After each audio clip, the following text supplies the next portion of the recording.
किसको बुलाया और कहा यदि इसी तरह हाथ पे हाथ रखकर आप बैठे रहेंगे तो कल प्रातः काल में युवराज बन जाऊंगा, फिर हो गया आपका काम। देवता कहने प्रभु कृपा करिए कृपा करिए। राम जी बोले हम का कृपा करें,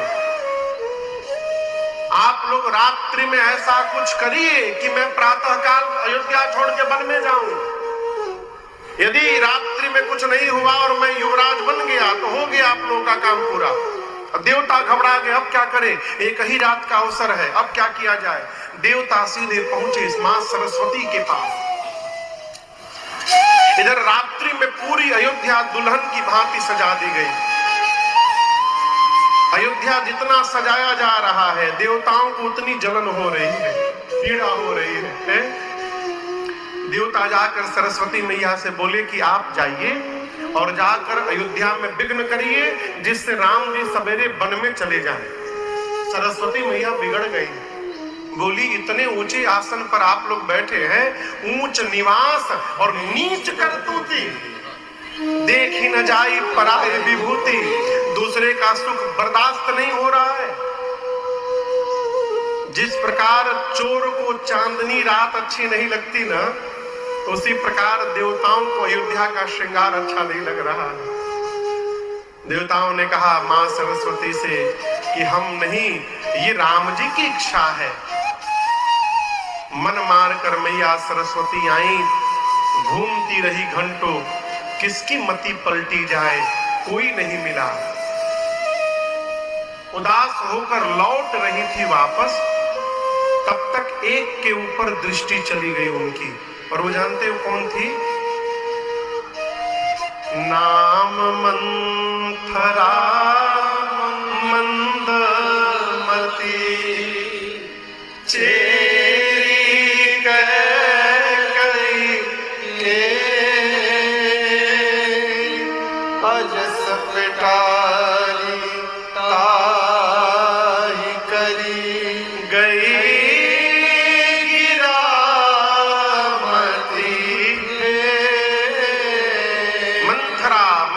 दिखाई पड़ी। मंथरा समझ गई मां सरस्वती कि इसकी मति पलटी जा सकती है। क्यों जानते हैं क्यों? मंथरा ने श्रृंगार देखा अवध का, सोचने लगी दिवाली तो है नहीं, ये अचानक श्रृंगार क्यों प्रारंभ हो गया। जाकर पूछा किसी से, उसने कहा किस दुनिया में रहती हो, तुमको पता नहीं कल प्रातः काल महाराज राम को युवराज बनाने वाले हैं। ये सुनते कांप गई मंथरा, चेहरा उतर गया।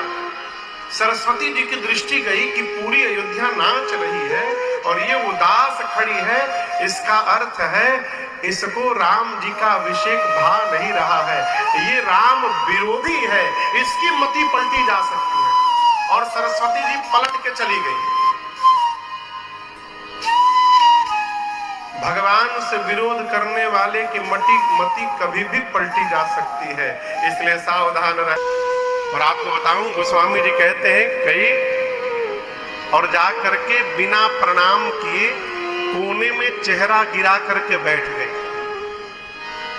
कई मैया देखी, अरे मंथरा तो ऐसे रहते नहीं है।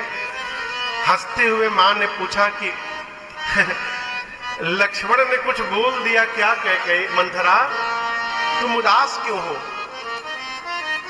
इस पर भी मंथरा नहीं बोली।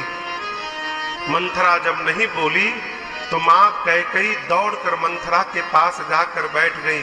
मां कांप रही है और पूछी, मंथरा आप दर्शन करिए। अब लोग कहते हैं मां कैकेयी राम जी की विरोधी है, लेकिन यहां कैकेयी मैया कहती है मंथरा सत्य सत्य बता, मेरा राम कुशल है ना? महाराज कुशल है ना? भरत लक्ष्मण शत्रुघ्न कुशल है ना? तुम मौन क्यों हो? कौशल्या कैकेयी जी ने कुशलता ना अपने पति की पहले पूछी, ना अपने बेटे भरत की पहले पूछी। किसकी पूछी?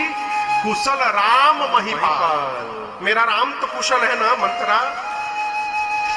मंथरा ने कहा कैकेयी जी से कि आज राम को छोड़कर दूसरा कौन कुशल है, राम ही छाड़ी कुशल के ही आज। आपको तो पता नहीं रहता, आप दिन रात सोती रहती हैं, आपको कुछ पता है? कल महाराज राम को युवराज बनाने वाले हैं, आप महाराज के कपट को देख नहीं पा रहे हैं। जैसे मंथरा ने कपट शब्द का प्रयोग किया महाराज के विषय में, मां कैकेयी ने मारा, एक चाटा खींचा, एक चाटा मारा उसके गाल पर, गिर गई नीचे। मां कैकेयी ने कहा, घर फोड़ी तेरी जिह्वा खींच लूंगी। तेरी हिम्मत कैसे हुई मेरे सौभाग्य पर लांछन लगाने की? मंथरा रोने लगी। मां कैकेयी की बड़ी प्रिय दासी है, मां को दया आ गई। हाँ बोली, मंथरा तुम कह रही हो कि कल महाराज राम को युवराज बना रहे हैं, तो मेरी बात सुनो मंथरा, यदि तुम्हारी बात सत्य है तो मैं कहती हूं कल का दिन ही कैकेयी के जीवन का सबसे सुंदर दिन होगा, जिस दिन मेरा राम युवराज बनेगा। मैं किसी से नहीं बोलती हूं, आज तुमसे बोल रही हूं। मैं नित्य जब पूजन करती हूं ना, तो भगवान से एक ही प्रार्थना करती हूं, प्रभु इस जन्म में तो राम मेरे कोख से जन्म नहीं लिए, लेकिन अगले जन्म में प्रभु कृपा करिएगा राम मेरे कोख से जन्म ले और सीता मेरी बहू बनकर आवे। ये कौन कह रहा है? कैकेयी मैया। राम जी को इतना प्रेम करने वाली मां कैकेयी क्या राम जी से विरोध कर सकती है? आप कल्पना करिएगा। मां ने कहा, कैकेयी तुझे सौगंध है, सत्य सत्य बता तू उदास क्यों है? मेरे राम के अभिषेक में तुझे क्या ग्लानि है? मंथरा ने चाल शुरू की अपनी, कहती मैं नहीं कहूंगी, मैं नहीं कहूंगी। एक बार कहने गई तो आप मेरी जिह्वा खींच रही थी, मेरे मुख में दो दो जिह्वा नहीं है। अरे राम राजा बने चाहे भरत राजा बने, देखिए भरत का बीज रोप दी। कहती है राम राजा बने चाहे भरत राजा बने, उससे मुझे क्या लाभ होगा? मैं दासी छोड़ के रानी थोड़ी बन जाऊंगी। लेकिन मैं आपकी सेविका हूं, आप मेरी स्वामिनी हैं, मैं आपके आने वाले दुख को बर्दाश्त नहीं कर सकती हूं। मां ने पूछा, मुझे कैसा दुख मिलेगा? मंथरा ने कहा, महारानी आप समझ नहीं पा रही हैं, जिस सूर्य के आने के बाद कमल का पुष्प खिलता है, यदि जल न हो ना तो वही सूर्य का प्रकाश उस कमल को जला सकता है। आप कौशल्या जी के कपट को नहीं समझ पाती हैं। आपके बेटे को जानबूझकर आपके मैके भिजवा दिया, और मैं सौगंध खा के कह रही हूं। देखिए झूठ बोलने वाला आदमी सौगंध पहले खाता है, हर बतिये में कसम खा लेता है। मंथरा कहती है मैं सौगंध खा के कहती हूं 15 दिन से ये रचना बन रही है, कितनी बड़ी झूठी है। आज रचना बनी है, कह रही है भयऊ पाख दिन सजत समाज। आज 15 दिन हो गए, 15 दिन से ये रचना बनाई जा रही है। यदि कपट नहीं होता तो आज तक आपसे छुपाया क्यों गया? इतनी बड़ी सूचना एक दासी के मुख से आपको मिलनी चाहिए कि महाराज के मुख से मिलनी चाहिए।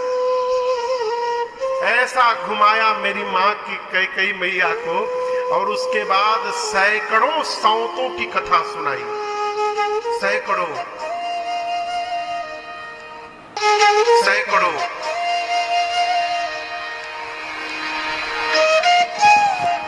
कैकेयी मैया सब समझ रही है, लेकिन मां भी ऐसा ही अवसर ढूंढ रही थी। आपको बताऊं एक बात, बचपन में राम लक्ष्मण भरत शत्रुघ्न जी ये मां कैकेयी के ही आंगन में रहते थे, वहीं पर खेलते थे।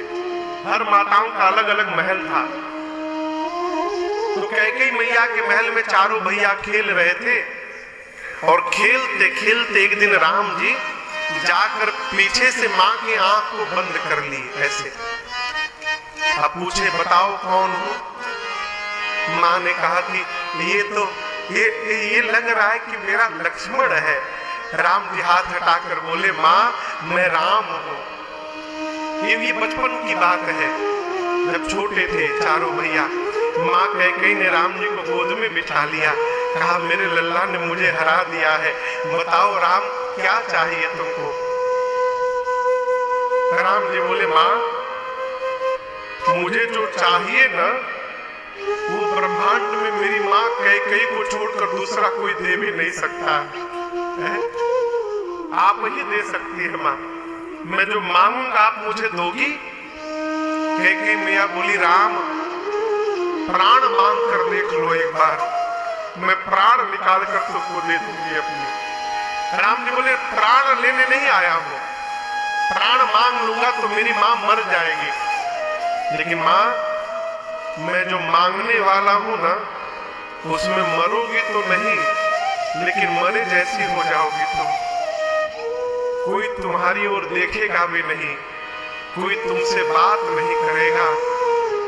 भरत जीवन भर आपको माँ नहीं बोलेगा, माँ कब लोग आपको भला बुरा कहेंगे, आप सबकी नजरों से उतर जाओगी, गिर जाओगी।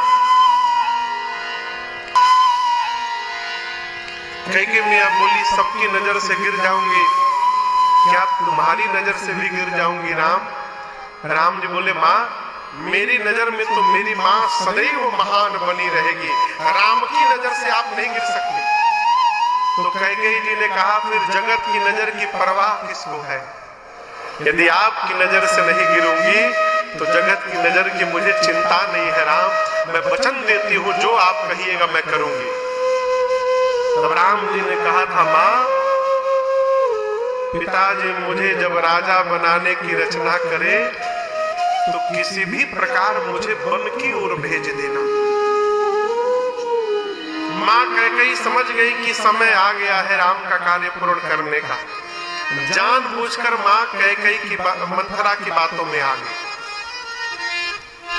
बोली ठीक कहती हो मंथरा, कई दिनों से मुझे भी रात में बुरे बुरे स्वप्न आते हैं। अब मंथरा कहती यदि राम राजा बन गए तो आपको कौशल्या की दासी बनना पड़ेगा, भरत को राम का दास बनना पड़ेगा। कैकेयी मैया बोली मैं अपने बेटे को लेकर अपने मैके चली जाऊंगी, किसी की दासी नहीं बनूंगी। मंथरा बोली मैके जाए आपके शत्रु, मैंने ज्योतिषियों से दिखवाया है भरत की कुंडली, ज्योतिषी ने 3 रेखा खींच कर कहा है राजा भरत ही बनेंगे, आप चिंता ना करो। कैकेयी मैया बोली फिर मैं क्या करूं। मंथरा ने कहा कि कोप भवन में चले जाओ और महाराज से वरदान मांग लो, राम के लिए वनवास मांग लो, अपने भरत के लिए राज सत्ता। लेकिन ध्यान रहे जब तक महाराज राम की सौगंध न ले ले तब तक मुख न खोलना, क्योंकि राम की सौगंध ले लेंगे फिर महाराज मुख कर नहीं सकते। इतना सिखाई माँ कैकेयी जाकर कोप भवन में बैठ गई।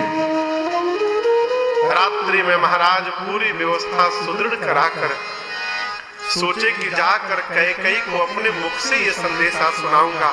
जैसे गए महल में और महाराज सुने कि कैकेयी कोप भवन में बैठी है, महाराज का शरीर कांपने लगा। कोप भवन सुनी सकुचेऊ राव, गए जाकर देखे माँ कैकेयी नीचे बैठी थी। महाराज मनाने लगे, समझाने लगे क्या हुआ, किसने तुम्हारा क्या बिगाड़ दिया, बताओ उसको समाप्त कर दूंगा। माँ कुछ बोले ही नहीं। महाराज सोचे कि राम को प्रेम करती है, यदि बोलूंगा कि कल राम का अभिषेक है तो प्रसन्न हो जाएगी। महाराज ने कहा कैकेयी उठो, श्रृंगार धारण करो, तुम्हारी मनोकामना पूरी होने जा रही है। कल मैं प्रातः काल राम को युवराज बना रहा हूं, मैं बहुत प्रसन्न हूं, मांगो क्या वरदान चाहिए तुमको। कैकेयी मैया बोली मांगो मांगो करते हैं, मेरे 2 वरदान आज तक आपके पास बाकी है, आज तक आपने दिया नहीं, क्या मांगो मांगो करते हैं। महाराज ने कहा 2 क्या 4 मांग लो। और कहते कहते महाराज ने कहा मैं राम की सौगंध लेता हूं कैकई, आप जो मांगोगी मैं आपको दूंगा। रघुकुल रीति सदा